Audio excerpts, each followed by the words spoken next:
اعوذ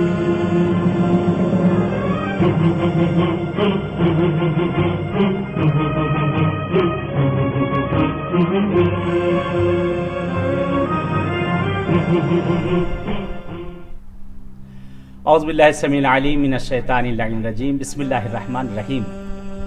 حضرات ناظرین السلام علیکم۔ جیسا کہ آپ آگاہ ہیں کہ امام رضا علیہ الصلوۃ والسلام کی ولادت اور بی بی معصومہ سلام اللہ علیہا کی ولادت، اسی مناسبت سے ایک پروگرام رکھا گیا ہے عشرۂ کرامت کے نام سے، کہ جس میں امام رضا علیہ السلام کی زندگی اور بی بی معصومہ سلام اللہ علیہا کی زندگی پر روشنی دی جائے گی۔ اس وقت بہرحال ہماری اور ناظرین آپ کی خوش قسمتی ہے کہ مشہد کی ایک نایاب ہستی ہمارے درمیان مہمان ہیں، حجت الاسلام والمسلمین علی جناب مولانا سید تحریر علی نقوی صاحب کے اس پروگرام میں تشریف لائے ہیں۔ قبلہ کی خدمت میں چلتے ہیں۔ ناظرین اپنا اور آپ کا سلام قبلہ کی خدمت میں پیش کرتے ہیں۔ آغا السلام علیکم ورحمۃ اللہ وبرکاتہ۔ وعلیکم السلام ورحمۃ اللہ وبرکاتہ۔ آپ خوش آمدید کہتے ہیں اس پروگرام میں آپ کو۔ بہرحال ناظرین کو بھی آپ ایک سلام کریں، انشاءاللہ پروگرام شروع کرتے ہیں۔ بہت بہت شکریہ، آپ کو بھی مبارک ہو۔ السلام علیکم ورحمۃ اللہ وبرکاتہ۔ ناظرین، جیسا کہ ہمارے برادر بزرگوار نے فرمایا، عشرۂ کرامت کی مناسبت سے ان دو معصوم ہستیوں کی ولادت باسعادت کے ایام کی مناسبت سے ایک تو آپ سب کی خدمت میں دل کی گہرائیوں سے مبارکباد پیش کرتے ہیں، اور دوسرا ان ہستیوں کے بارے میں انشاءاللہ مختصر اور مفید گفتگو آپ کے سامنے بتوفیق الہی پیش کر سکیں۔ جی شکریہ آقا، بہت بہت۔ بہرحال زحمت دیا آپ کو۔ نہیں، کوئی زحمت نہیں، سعادت ہے۔ مولا سلامت رکھیں انشاءاللہ۔ بہرحال قبلہ یہ جو اس وقت ولادت کا سما بنا ہوا ہے اور جگہ جگہ پہ چراغانی ہے اور مولا کا جشن منایا جا رہا ہے جی پوری دنیا میں، اور بر صغیر میں خاص طور سے جو ہے کہ بہرحال مولا کی ولادت وہاں پہ بہت ہی پرشور طریقے سے منائی جاتی ہے امام رضا علیہ السلام کی ولادت کو۔ قبلہ ایک سوال یہاں پر یہ پیدا ہوتا ہے کہ بعد شہادت امام موسی کاظم علیہ الصلوۃ والسلام کہ لوگوں کے درمیان مثلا وہ کیا ماحول پیدا ہوا، تھوڑا سا اگر اس کے اوپر ایک روشنی ہو جاتی تو ناظرین کے لیے استفادہ ہوتا ہے۔ بہت اچھا سوال ہے، اور یقیناً ناظرین کے اذہان میں بھی اس طرح کے سوالات موجود ہیں۔ عرض کروں آپ کی خدمت میں کہ جیسا کہ آپ سب جانتے ہیں کہ دین مبین اسلام ایک جامع ترین دین اور مکمل ضابطۂ حیات خدا و متعال نے رہتی دنیا تک کی بشریت کے لیے قرار دیا۔ بے شک بے شک۔ تو حضرت رسول خدا صلی اللہ علیہ وآلہ وسلم نے اپنے بعد 12 اپنے خلفاء اور برحق جانشینوں کو متعارف کروایا، اور بار بار، یعنی ایسا نہیں ہے جیسا کہ ہمارے ذہن میں عام طور سے آتا ہے کہ غدیر کے موقع پر، نہ، غدیر ان میں سے، ان مواقع میں سے ایک موقع ہے۔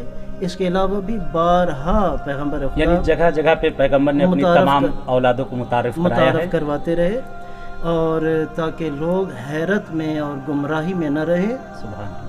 اور پیغمبر خدا کے بعد اس جامع نظام کے اندر ہدایت کا جو الہی نظام موجود ہے اس کو اسی لیے متعارف کرواتے رہے۔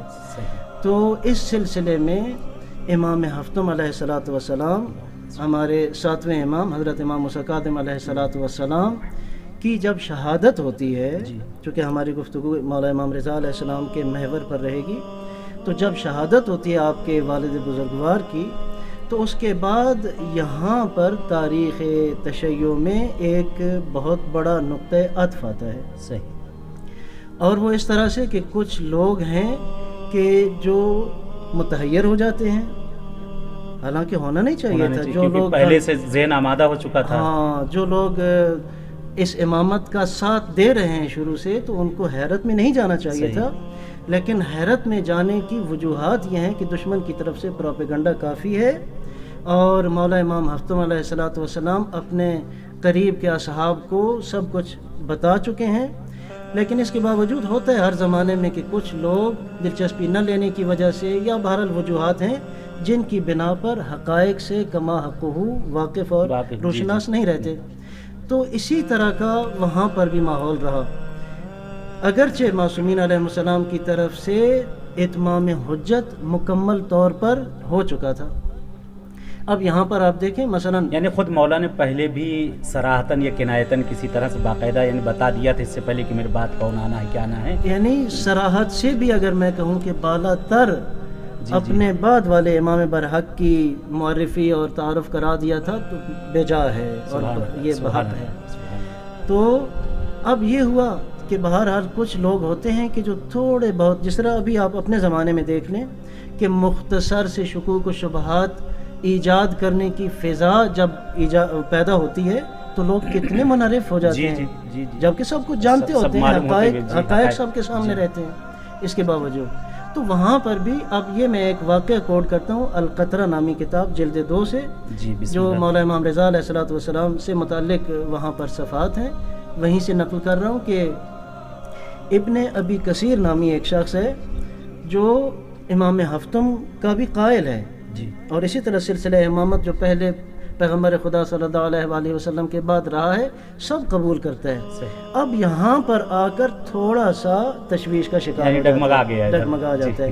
آخر ہر دور میں آپ جانتے ہیں کہ کوئی زمانہ ایسا نہیں رہا، کوئی دور ایسا نہیں رہا کہ مخالف پروپیگنڈے نہ رہے۔ جی ہر دور میں بہت ضروری ہوتا ہے کہ بہت اچھی طرح اور مضبوطی سے استحکام سے امام برحق کا ساتھ دیا جائے اور ان کے ساتھ تمسک برقرار رہے، اور اسی طرح سے مخالفین بھی اپنا جو سب کچھ کیے رہتے ہیں۔ لیکن اس میں قبلہ ایک چیز بڑی اچھی بھی ہو جاتی ہے بعض موقع پہ کہ مثلا جب سامنے منفی پہلو دکھائی دیتا ہے تو مثبت خود بخود واضح ہو جاتا ہے۔ تو جب تک رات کا کنسیپٹ نہ ہو تو دن کا اجالا جو ہے محسوس نہیں ہوتا اس طرح سے جس طرح سے ہوتا ہے۔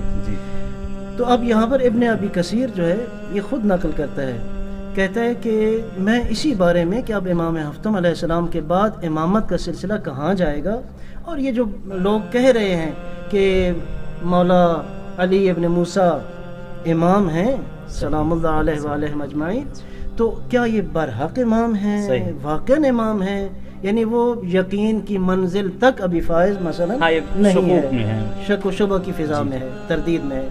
تو کہتا ہے کہ بہرحال میں بیت اللہ الحرام خانہ کعبہ مشرف ہوا حج کے لیے، اور مکہ میں فرزند رسول خدا مولا رضا علیہ الصلوۃ والسلام کی زیارت نصیب ہوئی۔ ہاں یعنی پہلے بار ان کو زیارت نصیب ہوئی، ملے مولا سے۔ اچھا، اب کہتے ہیں کہ جیسے ہی میری نگاہ پڑی تو میں نے اپنے دل کے اندر ایک نیت کر لی، اور یہاں پر میں ناظرین سے یہ کہنا چاہوں گا کہ امام برحق کی جہاں بہت ساری علامات ہیں، دلائل ہیں، براہین ہیں، ان میں سے ایک یہ بھی ہے اور بالکل لوگوں کا آزمایا ہوا ہے، اور جو بھی چاہے وہ اب بھی آزما سکتا ہے۔ سبحان اللہ۔ کہ امام برحق وہ ہوتا ہے کہ جو لوگوں کے دلوں میں گزرنے والی ہر فکر سے آگاہ ہوتا ہے۔ سبحان اللہ، سبحان اللہ۔ یعنی امام خود غیب کی باتیں ایسے ہی جانتا ہے، بلکہ اگر مومنین ہیں تو ان کے جان غیر مومنین کے بھی دلوں کی باتوں کی امام جانتے ہیں۔ اسی طرح سے تمام مخلوقات مولا کے سامنے مسخر ہیں، اور ان کے قلوب کی فضا مولا کے سامنے رہتی ہے۔ جی۔ تو یہ معیار اس شخص کو معلوم ہے، ابن ابی کثیر کو۔ یہ کہتا ہے میں نے دل میں ہی نیت کر لی کہ اگر واقعاً پیغمبر خدا کے برحق جانشین امام ہفتم کے بعد یہی شخصیت ہیں، یہی بزرگوار ہیں، تو ایک حجت میری طرف ظاہر ہونی چاہیے۔ یعنی اس کے دل میں جو ایک سوال اٹھا تھا، یعنی اپنے اس سوال کو یہاں پہ ظاہر کرنا چاہتا ہے۔ ہاں، دل میں رکھتا ہے اور اس کا جواب ظاہر چاہتا ہے۔ اب یہاں پر خود نقل کرتا ہے کہ بس دل میں یہ نیت ایجاد ہوئی، اور ادھر سے دیکھا کہ بجلی کی طرح سبحان اللہ امام رضا علیہ الصلوۃ والسلام میرے سامنے پہنچ گئے۔ سبحان اللہ۔ فاصلہ تھا جی لیکن وہ دل سے جب اتصال ہو جاتا ہے تو فاصلے ختم ہو جاتے ہیں۔ یہاں مولا اس کے بالکل سامنے روبرو میں آ گئے اور فرماتے ہیں کہ وہ حجت خدا کہ جس کی اطاعت ابھی آپ پر واجب ہے وہ میں ہوں۔ سبحان اللہ، سبحان اللہ، سبحان اللہ۔ یعنی مولا نے آ کر واضح طور پہ جو ہے وہاں پہ استدلالی طور پہ بھی ظاہر بھی خود کو کر دیا اور بتا بھی دیا کہ دیکھو جس شک شبہ میں تم تھے وہ تمہارا شک و شبہ ختم ہو چکا ہے۔ اسی لیے میں کہہ رہا ہوں کہ یعنی اتنی، اب اس سے بڑھ کر نص آپ چاہیں، دلیل چاہیں، برہان چاہیں، کیا ہو سکتا ہے؟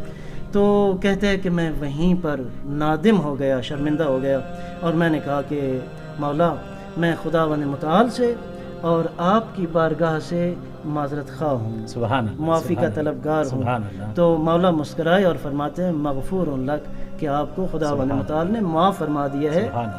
یہ ہے حقیقت، حق اور حقانیت کہ جو بھی کسی وقت بھی یعنی مخصوص نہیں ہے کہ فقط اس زمانے میں جب عقائد کو متزلزل کرنے کی سازشیں اپنے اوج پر تھیں، جی جی آج بھی میں کہتا ہوں وہی صورتحال ہے. سبحان اور آج بھی جو حق کا طلبگار ہے وہ اگرچہ اپنے دل میں ہی رکھے، وہ حجت بالغ الہی کی طرف سے ہدایت پا جاتا ہے، ہدایت پائے گا. کوئی نہ کوئی راستے سے بہرحال اس کو ہدایت مل یہ جاتی ہے. ہستیاں ہیں ہی ہادی اور ان کا ہنر ہی ہدایت ہے. اگر یہاں پہ ایک سوال اور یہ آتا ہے کہ بہرحال جس وقت امام موسیٰ کاظم علیہ السلام کی شہادت ہوئی ہے، شہادت کے بعد یہ ہوا کہ اکثر مذاہب بھی پیدا ہوئے، تو اس میں سب سے زیادہ ایک مشہور مذہب واقفیہ جس کا نام وہاں پہ آیا ہے.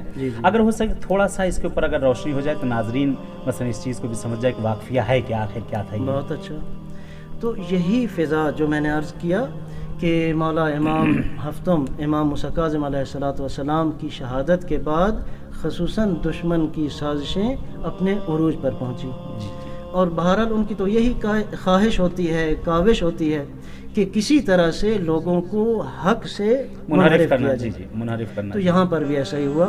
اور ایسا نہیں ہے کہ دشمن کا پروپیگنڈا، سازش اور ان کی سرمایہ گزاری بیکار جاتی ہے. جی جی ہاں، وہ کہیں نہ کہیں اثر کرتی ہے. بلکہ جو ضعیف لوگ ہوتے ہیں، ضعیف العقیدہ لوگ ہوتے ہیں، ان پر بالکل افیکٹ ہوتی ہے اور اثر انداز ہو جاتی ہے ان پر. ہاں اثر انداز ہے.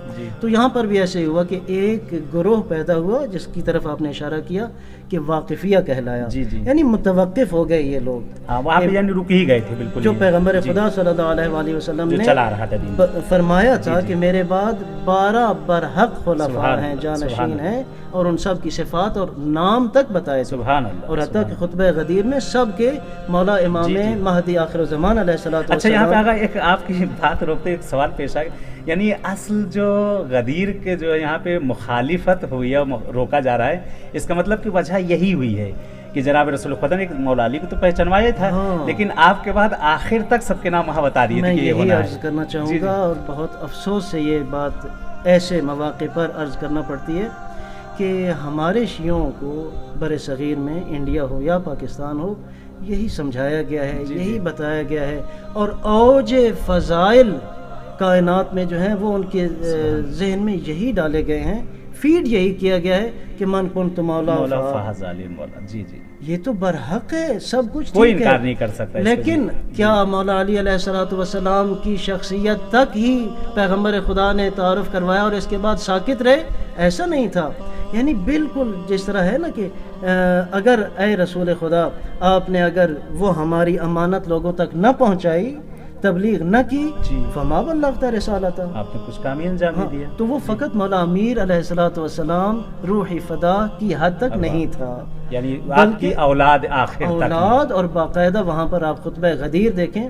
کاش ہمارے ذاکرین بھی، واعظین بھی اس بات کو برملا کرتے، جس طرح پیغمبر خدا نے فرمایا تھا کہ خطبہ غدیر میں مولا علی علیہ السلام سے لے کر اور امام مہدی علیہ السلام تک یہ اسماء مبارکہ پیشوایان برحق موجود ہیں، ذکر ہوئے ہیں.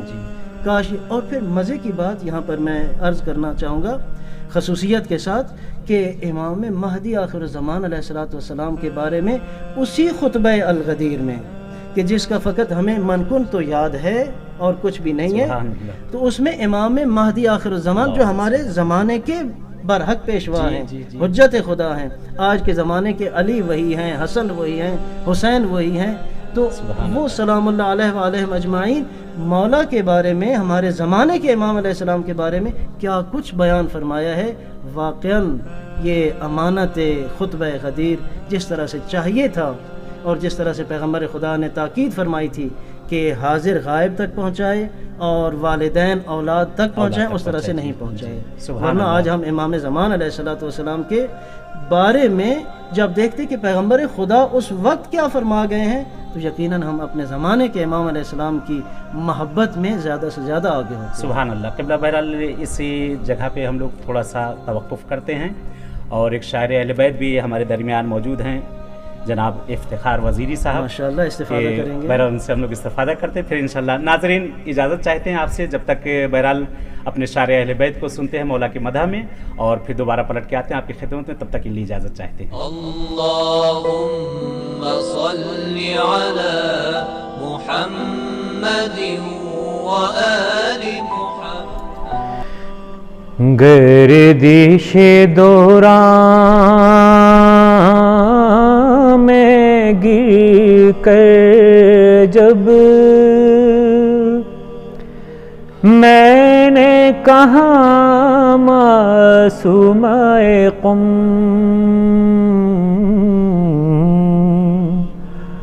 رب جانے پھر کس نے سہارا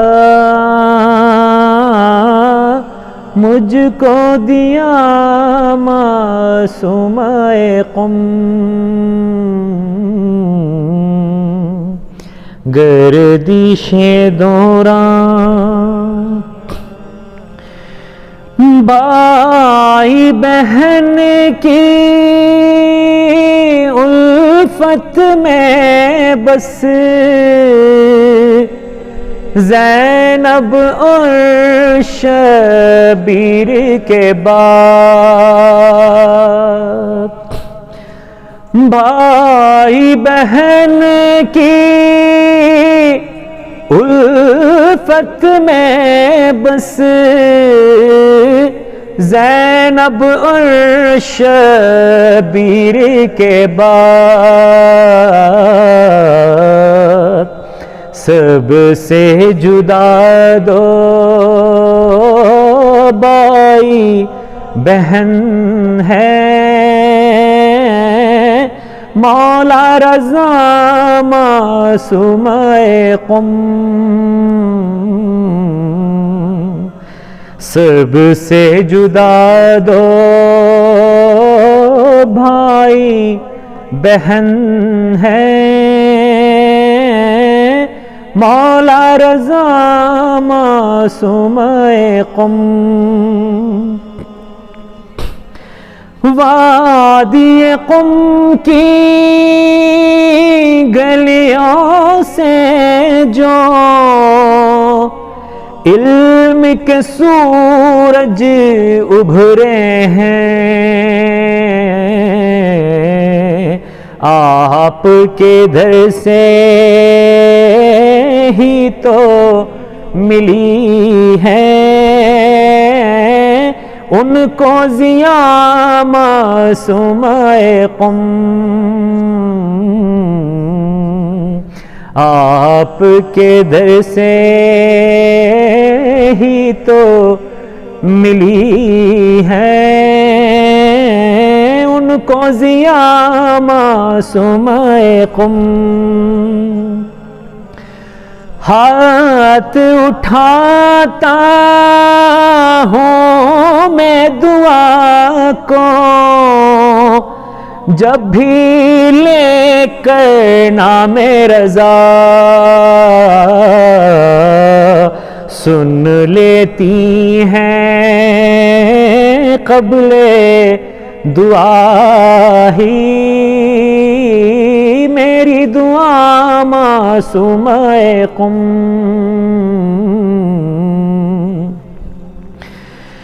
جنت میں صدیوں رہنے سے بڑھ کر ہے وہ ایک لمحہ، وہ لمحہ جو آپ کے در پر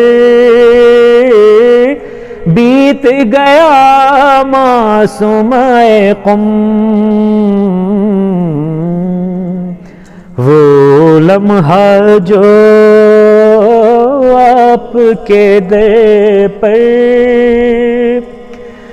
بیت گیا معصومۂ قم، معصومہ کی مدحت کا دیتے ہیں صلہ مولا رضا، مولا رضا کی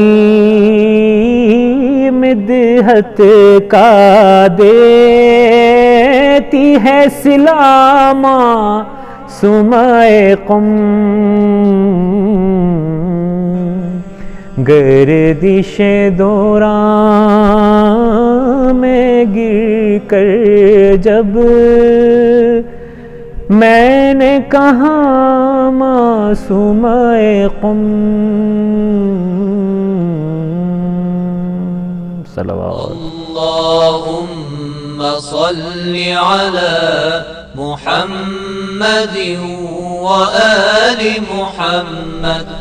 حضرات ناظرین، آپ کی خدمت میں دوبارہ حاضر ہوئے ہیں اور شاعر اہل بیت کو آپ نے سنا کہ جیسا کہ ہم لوگ کی گفتگو چل رہی تھی واقفیہ کے اوپر کہ مذہب واقفیہ، بہرحال قبلہ سے یہی چاہوں گا کہ تھوڑا اس پر وضاحت ہو جائے انشاءاللہ تاکہ ناظرین بھی اس سے استفادہ کر سکیں. ہاں ماشاءاللہ بہت اچھا سوال ہے، اور کاش ہم لوگ اتنی اہمیت دیں کہ جس معصوم علیہ الصلوۃ والسلام کی مناسبت ہو. میں کہا کرتا ہوں سبتے بھائی کہ یہ ہدیہ پروردگار ہے مومنین کے لیے. یہ جو مناسبتیں رکھی گئی ہیں، کبھی آپ سال بھر کے ایام کو آپ دیکھ لیجئے، ایک سرسری نگاہ کریں کہ کبھی کسی معصوم علیہ الصلوۃ والسلام کی شہادت کی مناسبت ہے، کبھی ولادت کی مناسبت ہے، اور الحمدللہ مومنین بھی ائمہ علیہ السلام سے اس قدر وابستہ ہیں کہ کبھی جشن ہو رہے ہیں، کبھی مجالس برپا ہیں.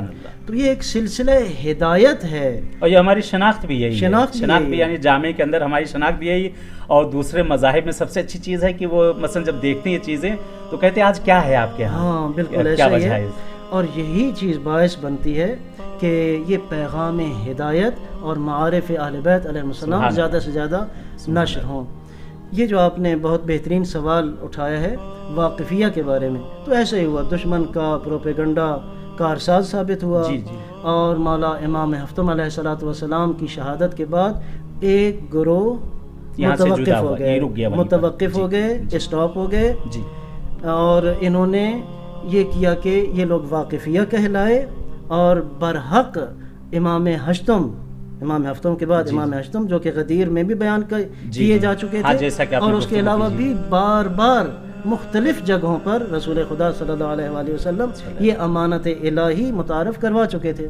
لیکن اس کے باوجود بہرحال دشمن کی سازش اثر گزار ٹھہری اور ایک فرقہ ہم سے جدا ہو گیا. یعنی واقفیہ بنام واقفیہ یہاں سے ایک فرقہ جدا ہوا، یعنی اور 7ویں امام تک بس ان لوگوں نے مانا اور اس کے بعد سے 8ویں امام کو نہیں مانا کہ وہیں سے بہرحال جدا. بلکہ یہاں پہ بعض روایت وہ بھی کہی جاتی کہ امام رضا علیہ السلام کو جو غریب الغربا جو کہا جاتا ہے، اس میں ایک چیز یہ بھی بہرحال نقل کی جاتی کہ مولا کو وہی مولا کی زیارت کے لیے آتا ہے جو مولا کو 14 معصومین کے ماننے والے ہیں، کیونکہ بہت سے لوگ وہاں پہ رک گئے تھے. اس سے وہاں سے مذہب الگ ہوگا، بلکہ 7 امام کے ماننے والے ابھی بھی فرقہ موجود ہے. بہرحال بوری حضرات اور کون اس طرح کے اسماعیلیہ، وہاں سے 6 امام سے کچھ لوگ الگ ہو گئے، کچھ 7ویں امام سے کہ وہاں سے قبلہ. یہ تو بڑا بہرحال بہت اچھا رہا. یہاں پہ ایک آپ سے بہرحال ایک سوال جو پیش آ گیا کہ امام رضا علیہ السلام کی امامت جو چلی ہے، تو امام رضا علیہ السلام کو مدینے سے مرو لانے کی وجہ کیا تھی؟ آخر کیوں لائے گئے آپ کو؟ ہاں، مامون ابن ہارون کہ میں تو کہتا رہتا ہوں ملعون ابن ملعون. جی خدا کی لعنت. کیونکہ واقعی جن لوگوں نے یہ قرآن کی نص ہے، قرآن کی نص ہے، ورنہ ہم لوگ کیسے جرأت کرتے؟ قرآن ہمیں جرأت دیتا ہے، اہل بیت ہمیں جرأت دیتے ہیں کہ قرآن کی نص ہے کہ جو بھی اذیت کرے، آزار پہنچائے رسول خدا صلی اللہ علیہ وآلہ وسلم کو، خداوند متعال کی لعنت کا مستحق. بے شک اس میں کوئی شک نہیں، بے شک. اور جو بھی پیغمبر خدا کی آل کو اذیت کرے گا وہ کس کو اذیت ہے؟ وہ خود پیغمبر کو اذیت کر رہا ہے. جیسا کہ فرمایا پیغمبر خدا صلی اللہ علیہ وآلہ وسلم نے کہ فاطمہ بضعۃ منی، سبحان اللہ، من اذاہا فقد اذانی، کہ فاطمہ میرے جگر کا ٹکڑا ہے، میرا حصہ ہے. سبحان اللہ. اور جو انہیں اذیت پہنچائے اس نے مجھے اذیت پہنچائی، اور جو خود پیغمبر کو اذیت پہنچائے پھر یعنی خدا کو اس کا حساب تو کر لینا چاہیے. جی ہاں، سب لوگوں کو اس کے حساب کے بارے میں سوچ لینا چاہیے.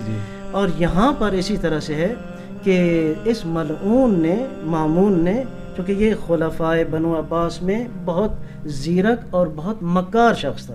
عجب. اور علوم میں بھی باقی خلفاء کی نسبت اس کی دسترس زیادہ تھی، مسلط تھا، یعنی پڑھا لکھا انسان. ہاں، جس کا ایک رخ یہ بھی دیکھ لیں کہ اس نے مناظرات کا اہتمام کروایا. کافی مناظرات ہوئے جی. اور اس کی ایک سوچ یہ بھی تھی کہ جہاں پر کوئی اور سوال کرنے والا سوال کر کے اور رسول خدا کے فرزند کو لاجواب نہ کر سکا تو میرا خود اتنا علم ہے، اتنا مطالعہ ہے کہ میں بول پڑوں گا اور امام کو لاجواب کر دوں گا.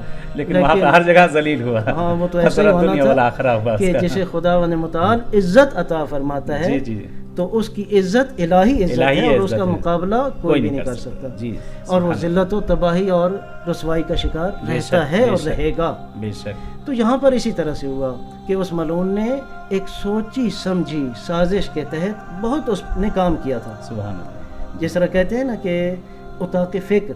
جی جی جی. ٹھیک ہے. آج کل کے زمانے کی بات کریں کہ اس نے ایک اس طرح کا ماحول بنایا ہوا تھا اور پھر اپنے خاص حواریوں اور پجاریوں کے ساتھ مشورے کر کے اور اس سازش کو مکمل ایک ایسے انداز میں مرتب کیا ہوا تھا کہ اس اسٹیپ پہ میں قابو نہ کر سکا تو اگلا یہ اسٹیپ ہوگا، یہ ہوگا، وہ ہوگا. اس طرح پہلے سے پوری پلاننگ کر لی گئی، بیٹھ کر قاعدے سے اچھی طرح سے اس نے یہ سب کچھ طے کر لیا ہوا تھا. اور اس طرح اس نے مجبور کیا امام رؤوف امام رضا علیہ الصلوۃ والسلام کو کہ وہ مدینہ سے اپنے جد بزرگوار کے اور اپنے آباء و اجداد کے وطن سے ہجرت کریں. جی یعنی مجبور کیا مولا کو باقاعدہ. اور آخر میں جب شہادت کا وقت آیا تو اس نے خود اعتراف کیا. اب یہاں پر وقت کم ہوتا ہے تو میں فقط اشارہ کر دوں، خود اس نے اعتراف کیا جب مسموم کیا مولا کو، تو اس وقت اس نے خود اعتراف کیا کہ مولا میں نے تو بہت سوچ سمجھ کر کام کیا تھا، لیکن میرا جو پہلا قدم تھا، پہلا اسٹیپ تھا، وہیں سے آپ نے میری ساری سازش پر پانی پھیر دیا. جو سوچا تھا وہ نہ ہوا. گویا کہ وہ اعتراف کر رہا ہے کہ میں نے جو پلاننگ کی تھی آپ کے بالکل سامنے تھی. جی جی معصوم ہے ان کے سامنے، ان کے تو سامنے ہے. اور اتمام حجت میں کہتا ہوں کہ امام رضا علیہ الصلوۃ والسلام کے زمانے میں جتنا اتمام حجت اس ملعون ہارون پر ہوا ہے، ہارون کے بیٹے مامون پر، اتنا زیادہ اتمام حجت کسی اور پر نہیں ہوا. اور سب سے زیادہ اسی نے ہی مولا کو نقصان پہنچانے. اور جبکہ خود پڑھا لکھا انسان تھا، اس کو سب معلوم تھا، اور خاندان وہی مثلا اور امام کے نزدیک رہا، اس کے باپ بھی ویسے ہی سب پتہ معلوم ہونے کے باوجود اس نے اس لیے کیا تھا. یعنی جان بوجھ کر، یعنی انجانب نہیں ہوا یہ سب. نہیں سب کچھ جان بوجھ کے کیا گیا ہے. یہ دیکھیں انجانے میں جو چیز ہو جاتی ہے اس پر تو عذاب اور عقاب بھی جی کبھی ہے. جی جی یہ سب کچھ جاننے کے باوجود اور پھر کتنے انداز میں اتمام حجت ہوا. اب اس پروگرام میں اتنی گنجائش نہیں ہے کہ وہ مرو میں جو کچھ واقعات پیش ہے، میں فقط اس کا ایک خلاصہ اگر آپ کے پاس وقت ہے تو عرض کرتا ہوں کہ وہاں سے اس نے مجبور کیا مدینہ میں نہیں رہیں گے. تو مولا نے اپنے آباء و اجداد کے ساتھ کس حال میں وداع کیا وہ ایک علیحدہ اور مفصل گفتگو ہے. اور مظلومیت تشیع اور پیشوایان تشیع کی مظلومیت کا ایک علیحدہ سے وہ چیپٹر ہے، باقاعدہ اور مستقل سیپریٹ چیپٹر ہے جو تاریخ میں اپنی جگہ پر بہرحال برقرار ہے اور رہے گا. اب وہاں سے جب نکال لیا اس نے اور مرو میں مولا پہنچ گئے، راستہ بھی اس نے اپنے انداز سے انتخاب کیا تھا کہ جس راستے میں مولا کے چاہنے والے یا تو نہ ہوں یا ہوں تو کم تر ہوں. لیکن یہ بھی بہرحال ایک خداوند متعال کی نصرت تھی کہ ہمارے ہر امام معصوم علیہ السلام منصور ہیں من اللہ. خداوند متعال کی نصرت واقعی ہمیشہ ان کے شامل حال رہتی ہے. نصرت کاملہ ہمیشہ رہی ہر جگہ پر خداوند عالم کی. تو راستے میں آپ دیکھتے ہیں کہ کتنی جگہوں پر ایسے ایک سیلاب امڑ کر آ جاتا ہے ماننے والوں کا، چاہنے والوں کا، کہ ان کے ہوش حواس برقرار نہیں رہتے. تو بہرحال یہ سب کچھ مرو میں جب مولا پہنچے ہیں تو یہاں پر ایک بہت خوبصورت حصہ تاریخ کا، تاریخ امام رضا علیہ الصلوۃ والسلام کا یہ ہے کہ ایک مجلس کا یہ اہتمام کرتا ہے، یعنی دربار لگتا ہے، اور اس کے بعد وہاں پر کہتا ہے، اور یہ بھی اس کے خاص پیچھے اغراض ہیں، مقاصد، بغیر مقاصد اہداف ہیں، اور وہ شوم مقاصد ہیں، اس کے مذموم مقاصد ہیں. تو یہ یعنی ثابت یہ کرنا چاہتا ہے کہ ابھی تک تو ان کے سامنے خلافت آئی نہیں ہے. اب جب آئی ہے تو ان کی وہ طمع اور لالچ گول کرے گی، یہ قبول کریں گے، لپکیں گے کہ میں جب پیش کروں گا کہ مولا میں آپ کو خلیفہ بنانا چاہتا ہوں. جی جی جی ہاں، یہ ایک سیاست یہ بھی رہی کہ اگر قبول کر لیں تو اب سادہ لوگ جی کوئی ہوتے اور حجت الہی نہ ہوتے تو ادھر چلے جاتے، دنیا کی طرف چلے جاتے کہ بھائی ہم تو خلافت ہی چاہتے تھے، مل رہی ہے، لیکن یہ تو ان کی اولاد ہیں جو دنیا کو 3 مرتبہ طلاق دے چکے ہیں. ایسا ہی ہے. سبحان اللہ. اور لوگوں کے اہداف اور ان کے اذہان سے واقف ہیں. یہاں پر جب اس نے وہ بھرے دربار کے سامنے، مولا میں یہ خلافت آپ کی خدمت میں پیش کرتا ہوں، خلافت آپ کا حق ہے تو یہ آپ کے حوالے کرتا ہوں. تو وہاں پر اللہ اکبر، فرزند رسول خدا صلی اللہ علیہ وآلہ وسلم نے کیا ارشاد فرمایا؟ فرماتے ہیں کہ اب یہ تو یہ چاہتا تھا کہ لوگوں کے سامنے امام کو رسوا کرے، نعوذ باللہ من ذالک، لیکن ہوتا کیا ہے؟ وہی جو خدا چاہتا ہے. مولا فرماتے ہیں اے مامون، اگر یہ خلافت خداوند متعال کی طرف سے تمہارا حق ہے تو تم حق نہیں رکھتے کہ جو چیز تمہارا حق ہے خدا کی طرف سے وہ کسی اور کو دو. کسی اور کے حوالے ہی نہیں کر سکتے. جب تمہارا ہے تو بھائی تمہارا حق ہے تو وہ تمہارا ہے، غیر کا نہیں ہے، دوسرے کا نہیں ہے، تو تم کیسے مجھے دے سکتے ہو؟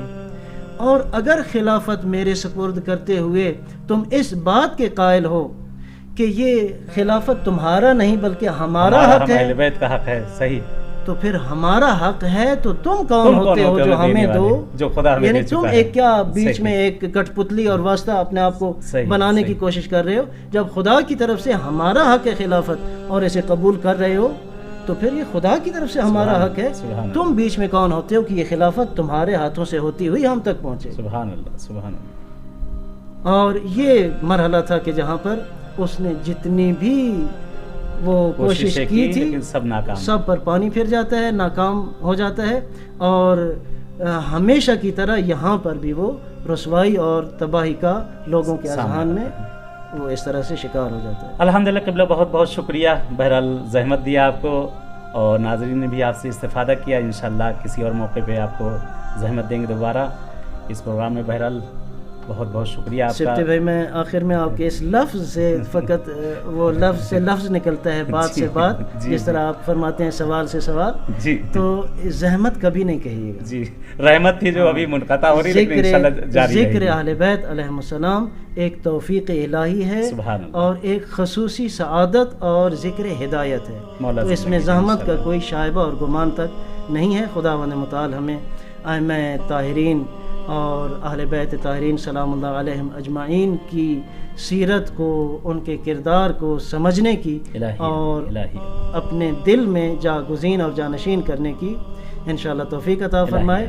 اور خصوصاً پھر زمانے کے امام علیہ الصلوۃ والسلام کی خدمت میں ان ایام کی مناسبت سے دوبارہ مبارکباد پیش کرتے ہیں اور انشاءاللہ مولا کا ظہور نزدیک ہو اور خداوند متعال بحق غربت غریب الغرباء علیہ الصلوۃ والسلام ان کے فرزند برحق اور جانشین برحق زمانے کے امام مہدی زہرا سلام اللہ علیہما کے ظہور میں تعجیل فرمائے اور انشاءاللہ مولا کے وجود ذیجود کی برکت سے تمام کائنات منور ہو جائے. بہت بہت شکریہ قبلہ. بہرحال مولا آپ کو سلامت رکھے. اور آپ نے اپنا قیمتی وقت دیا ناظرین کو اور ہمیں. دعا کرتے ہیں پروردگار سے خاص طور سے قبلہ بیماری جو اس وقت چل رہی ہے پوری دنیا میں پھیلی ہوئی ہے اور اس وقت ہم لوگ سرزمین مشہد المقدس پر ہیں اور امام رضا علیہ الصلوۃ والسلام کا بہرحال یہ جشن کی مناسبتیں چل رہی ہیں، تو مولا کے حوالے سے دعا کرتے ہیں. مولا کا واسطہ لے کر پروردگار پالنے والے تجھے واسطہ دیتے ہیں. امام رضا رؤوف کا خدا تجھے اس رافت کا واسطہ دیتے ہیں کہ اس وقت دنیا میں جہاں کہیں بھی مریض اور بیمار ہیں، جس طرح کے بھی گھروں میں، ہاسپٹلوں میں، جہاں کہیں بھی جن کے لیے التماس سے دعا کہا گیا، یہ نہیں کہا گیا، خدایا پروردگار پالنے والے امام رضا کے صدقے میں انہیں جلد جلد شفائے عاجل عنایت کر دے. پروردگار پالنے والے ہمارے زمانے کے امام کا ظہور کر دے اور مولا کا ظہور ہم سب کے لیے باعث عافیت اور رحمت قرار پائے. اور دعاؤں میں جو ایک دعا ہمیشہ میری دعا رہی، خدایا پروردگار جن حضرات کے دلوں میں بھی جو پروگرام یہ دیکھ رہے ہیں، پوری دنیا میں جو دیکھا جا رہا ہے اس وقت، جن کے بھی دل میں معصومین کی بارگاہوں میں خاص طور سے امام رضا رؤوف کی بارگاہ میں آنے کی تمنا ہے، پروردگار بحق اہل بیت، بحق چار معصومین، ان سب کو ان مقامات پہ آنا نصیب کر دے. اے پروردگار دعاؤں میں جو آخری دعا ہمیشہ یہ دعا رہی، معبود جس طرح تو نے تمام روضوں پر، تمام مزارات پہ ہم سب کو گنبد و بارگاہ دیکھنا نصیب کی ہے، موت سے پہلے جنت البقیع پر بھی ہمیں سایہ دیکھنا نصیب کر دے. ناظرین بہرحال قبلہ کا میں شکریہ ادا کرتا ہوں اور آپ سب سے اجازت چاہتا ہوں کہ انشاءاللہ بعد کے پروگرام میں ملاقات آپ سے ہوگی. ہر روز کوئی نہ کوئی مولا کے خادم آپ کی خدمت میں انشاءاللہ رہیں گے.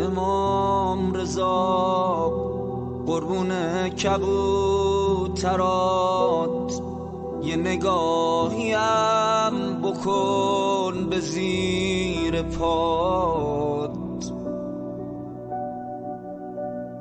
من اومدم پیش تو زانو زدم، خودمم خوب میدونم چقدر بدم. خبر دارم از همه دل میبری، دلای شکسته رو خوب میخری. قرارمی صاحب اختیارمی، واسه من همین بس کنارمی. میخوام بگم که تویی پناه من، کرمت بیشتر از گناه من. بذار تا یک دل سیر نگات کنم، اومدم از ته دل صدات کنم.